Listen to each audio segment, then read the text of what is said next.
আসসালামু আলাইকুম দর্শক, শুভেচ্ছা নিয়ে আপনাদের সবাইকে স্বাগত জানাচ্ছি আজকের অনুষ্ঠানে। দর্শক, সাম্প্রতিক সময় গত কয়েকদিন আগে মাননীয় প্রধানমন্ত্রী জনাব তারেক রহমান বিএনপি বিটে সাংবাদিকদের সাথে একটি মতবিনিময়ে ছিলেন। একটু দেরিতে হলো এই পুরো ভিডিওটি আমি দেখার একটি সুযোগ পেয়েছি। তো ওইটি দেখার পরে কিছু প্রশ্ন আমার মাথায় এসেছে এবং আমার মনে হচ্ছে যে ওনার বক্তব্যটা ঠিক আমার কাছে একটু কনফিউজিং মনে হয়েছে আরকি। তো তার জন্যই এই সংক্ষিপ্ত একটি অনুষ্ঠান, জাস্ট একটু জানতে চাওয়া যে এই বিষয়টি একটু স্পষ্ট হওয়া প্রয়োজন। আ আমার মত এবং আরো অনেকের কাছে এই বিষয়টি স্পষ্ট হওয়া প্রয়োজন এবং প্রসঙ্গত বলি, ২-১ জন জানতে চাচ্ছিলেন বিএনপি বিট মানে হচ্ছে প্রত্যেকটা সংবাদপত্র এবং টেলিভিশন। এখানে আ যেমন ধরেন বিভিন্ন রাজনৈতিক দলের দায়িত্বে একেকজন সাংবাদিককে দায়িত্বে দেয়া হয়। এটাকে ফলো করার জন্য, এটা কভার করার জন্য, কখন কি কর্মসূচি এগুলো দেখার জন্য। যেমন ধরেন ক্রাইম বিট, বিএনপি বিট, একটা সময় ছিল আওয়ামী লীগ বিট, বিরোধী দল বিট, কালচারাল বিট, এরকম নানা রকমের বিট থাকে। তো এরকমই বিএনপি বিটে যারা দীর্ঘদিন ধরে কাজ করছেন তারা, আমি তো অনেককে চিনি, তারা ধরেন দীর্ঘ ১৭ বছর ১৮ বছর ধরে কাজ করছেন এই বিএনপি বিটে। তো তাদের সঙ্গে মতবিনিময়ে প্রধানমন্ত্রী যে কথাটি বলেছেন আমি আপনাদেরকে সরাসরি সেই প্রসঙ্গে নিয়ে যাই। প্রধানমন্ত্রী বলছেন, আমি তার বক্তব্যটা আগে আপনাদেরকে শোনাই। শুনলাম যে যারা অত্যাচারিত হয়েছে, নির্যাতিত হয়েছে তাদের জন্য কিছু করা। এই কমপ্লেনটা বা এই চাওয়াটা যেমন আপনাদের ভিতর থেকে আছে, এটা আমাদের দলের বহু লক্ষ হাজার লক্ষ নেতাকর্মীর মধ্যে আছে। বাট আমি এটার সাথে কিছুটা ডিফার করি। আমি ব্যক্তিগতভাবে কিছু ডিফার করি। আমি মাঝে মাঝে বলার চেষ্টা করি আমার নেতাকর্মীরা জেল খেটেছে, অত্যাচারিত হয়েছে, শারীরিকভাবে নির্যাতিত হয়েছে, মানসিকভাবে। আমি প্রত্যেকটা মধ্যে দিয়ে গিয়েছি, প্রসেসের মধ্যে দিয়ে। আমি জেলের মধ্যে থেকে এসেছি, আমি শারীরিকভাবে নির্যাতিত হয়েছি, মানসিকভাবে নির্যাতিত হয়েছি। আমি মনে করি এই মুহূর্তে আমাদের চিন্তাটা হয়েছে, সেক্ষেত্রে আমি অনেক কিছু বলতে পারি যে আমি এই হারিয়েছি, ওই হারিয়েছি, এটার জন্য দায়ী, সে সেটার জন্য দায়ী। আমাকে শারীরিকভাবে নির্যাতন করার জন্য এখনো এক্সরে করলে দেখা যাবে আমার পিঠের হাড্ডিটা এখনো বাঁকা ভাবে একটু লেগে আছে, বিকজ যেহেতু প্রায় অনেকদিন আমাকে এটার পরেও ফেলে রাখা হয়েছিল, প্রপার টাইমে চিকিৎসা করা হয়নি, সেজন্য হাড্ডিটা একটু বাঁকা ভাবে লেগে গেছে।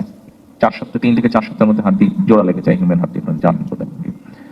বাট আমি এখন যদি যারা এটার জন্য দায়ী, আমি যদি সেটা হয়তো সেটা করা আমার পক্ষে পসিবল, কিন্তু আমি যদি সেরকম করি আমার থেকে জোড়া লাগবে হাড্ডি।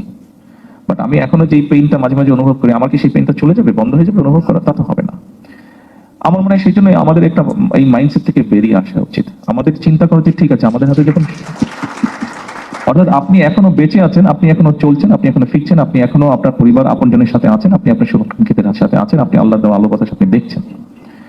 আমার মনে হয় আমাদের চিন্তা করা উচিত এইভাবে যে আমরা অ্যাকচুয়ালি এখন কি কন্ট্রিবিউট করতে পারি for the nation and for the people, for the country. এইভাবে আমাদেরকে বোধহয় বিষয়টা একটু চিন্তা করা উচিত। আমার এই ক্ষতি হয়ে গেছে, এই রিটার্ন আমার এটা পেতে হবে, বা এটা থেকে বোধহয় একটু আমাদের অবস্থান পরিবর্তন করা উচিত। এই কথাটা আপনাদেরকে বলছি, আমাকে দয়া করে সাহায্য করবেন এই কথাটা আমার নেতাকর্মীদের কাছে পৌঁছে দেওয়ার জন্য। তো এই যে ওনার যে বক্তব্য এবং ধরেন এই যে এখন সবাইকে এখন নেশন বিল্ডিং এ যাওয়া উচিত, দেশের জন্য কাজ করা উচিত। তো মিস্টার প্রাইম মিনিস্টার দেশের জন্য কাজ করতে যেহেতু আমিও তো জেল করছি, আপনি যে প্রসেস গুলোর মধ্যে দিয়ে গেছেন, যে রিমান্ডে ছিলেন, জেলে ছিলেন, মানসিকভাবে নির্যাতিত হয়েছেন, শারীরিকভাবে নির্যাতিত হয়েছেন, সেটা তো আমার উপর দিয়েও গেছে, এরকম অসংখ্য মানুষের উপর দিয়ে গেছে। তো এখন আমি কি ন্যায় বিচার চাইবো না? মানে আপনার কি মেরুদণ্ডের হাড় কি বাঁকা হয়ে জোড়া লাগার কথা ছিল? আপনার কি এই ব্যথাগুলো সহ্য করার কথা ছিল? বাংলাদেশের আইনে বা পৃথিবীর কোনো আইনে কেউ যদি গুরুতর কোনো অপরাধও করে, তাকে ইউনিফর্ম বাহিনী, পুলিশ হোক, আর্মি হোক, র‍্যাব হোক, কেউ যদি গ্রেপ্তার করে তাকে কি এইভাবে টর্চার করার কোনো বিধান পৃথিবীর কোনো আইনে আছে? বাংলাদেশের কোনো আইনে আছে? কোনো জায়গায় কি সম্ভব? ন্যায় বিচার প্রতিষ্ঠা এবং প্রতিহিংসা, এই দুটোর মধ্যে আসলে আমি কনফিউজড হয়ে গেছি আপনার এই বক্তব্যে। যেমন ধরেন, আমি যদি পৃথিবীর বিভিন্ন দেশের আইন, কিছু কিছু দেশের আইন এবং ইসলামিক আইন বা অন্যান্য কিছু মিলিয়ে আমি যদি বলি, একমাত্র যিনি ভুক্তভোগী, যিনি নির্যাতিত বা যিনি নিহত হয়েছেন এক দুর্বৃত্তের দ্বারা, তার পরিবার, তার বাবা মা, তার স্ত্রী যদি ক্ষমা করেন বা তিনি নিজে যদি ক্ষমা করে দেন আহত অবস্থায় বা বা নির্যাতিত হওয়ার পরে, সেটি একরকম ব্যাপার থাকে। কিন্তু এর বাইরে পৃথিবীর কারো কি সেটি ক্ষমা করার কোনো অধিকার আছে? যেমন ধরেন আমার ছোট বোন আমার জন্য গ্রেপ্তার হয়েছে, রিমান্ডে ছিল, জেল খেটেছে, শারীরিক মানসিক নির্যাতনের মধ্য দিয়ে গেছে।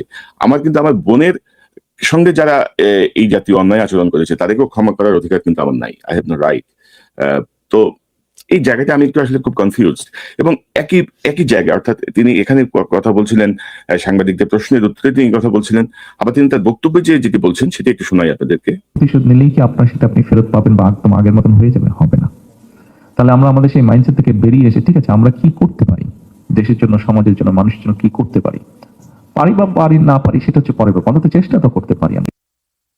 তো এখন এই যে আবার তিনি বলছেন যে প্রতিহিংসা করলে বা প্রতিহিংসা দেখালে কি সব সমাধান হয়ে যাবে কিনা, আগের বক্তব্য বলছিলেন যে তার ব্যথা কি কমে যাবে কিনা, তিনি কি ব্যথা থেকে মুক্তি পাবেন কিনা, ইত্যাদি ইত্যাদি। এখন আমি এই জায়গাটা অ্যাকচুয়ালি মিস্টার প্রাইম মিনিস্টার আপনার ব্যাখ্যা চাই যে প্রতিহিংসা কোনটা আর ন্যায় বিচার কোনটা। কারণ আপনি যদি আজকে যদি ন্যায় বিচার না করেন, দুদিন পরে এই অপশক্তি এখন মাথা লুকিয়ে আছে, দুদিন পরে তারা আবার মাথা তুলে দাঁড়াবে, তারা আবারও এইসব ঘটনা করবে, এবং যখন একটি অন্যায়ের বিচার হবে না, তখন আপনি দেখবেন যে নতুন নতুন অন্যায়কারী সৃষ্টি হবে। তাদের মাথায় এটি স্পষ্ট হবে যে এগুলো করলে কিছু হবে না, বিচার হবে না, পলিটিক্যাল গভর্নমেন্ট আসলে এটা পলিটিক্যালি ডিল করবে, তারা আমাদের সঙ্গে সুসম্পর্ক রাখবে, তো সব মিলিয়ে আমাদের কিছু হবে না, আমরা আমাদের মতো করে কাজ চালিয়ে যাব। এবং ন্যায় বিচার যদি প্রতিষ্ঠিত হয়, তাহলে ভবিষ্যতের বাংলাদেশে এই জাতীয় অন্যায় আচরণ, গুম খুন নির্যাতন, এই জায়গাগুলো আসলে বন্ধ হওয়ার কিছুটা সম্ভাবনা তৈরি হয়। আর যদি না হয়, তাহলে কিন্তু এই দুর্বৃত্তরাই আবার ফিরে আসবে, এবং অথবা নতুন নতুন দুর্বৃত্তের জন্ম হবে। আমি কিন্তু বলছি না যে আপনাকে নির্যাতন করেছে আপনি নির্যাতন করবেন, আমি কিন্তু বলছি না হাসিনা যেভাবে গুম খুন শুরু করেছিল সেভাবেই গুম খুন করবেন, সেভাবে নির্যাতন হবে। নো, আমি বলছি ন্যায় বিচার প্রতিষ্ঠা, যারা অতীতে অন্যায় আচরণ করেছে এবং বাংলাদেশের মানুষের যে পরিবর্তনের যে আকাঙ্ক্ষা এবং জুলাই বিপ্লবে সবার যে সম্মিলিত অংশগ্রহণ, এর মূল কারণ কিন্তু ছিল এই বিচারহীনতার বিরুদ্ধে মানুষের লড়াই।